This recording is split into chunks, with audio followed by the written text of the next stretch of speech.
السلام عليكم ورحمة الله تعالى وبركاته. مرحبا بكم معنا في حلقة جديدة من حلقتنا التعليمية على قناة داوود تيفي.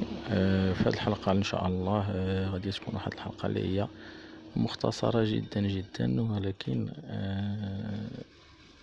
فيها يعني حتى هي استفادة. اليوم إن شاء الله بغينا نشوف الطريقة كيفاش كنفورو الطرسان أو السفيفة ولا الضفيرة ولا كابليات.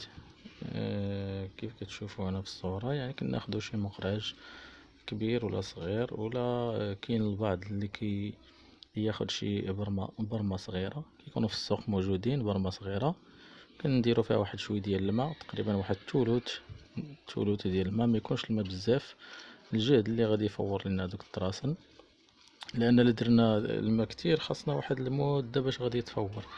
كناخدو هداك الكسكاس ديالها كنحطو فيه الطراسن وكنطلقو على الماء يطيب حتى كتولي السبولة، كيطلع داك البخار مزيان.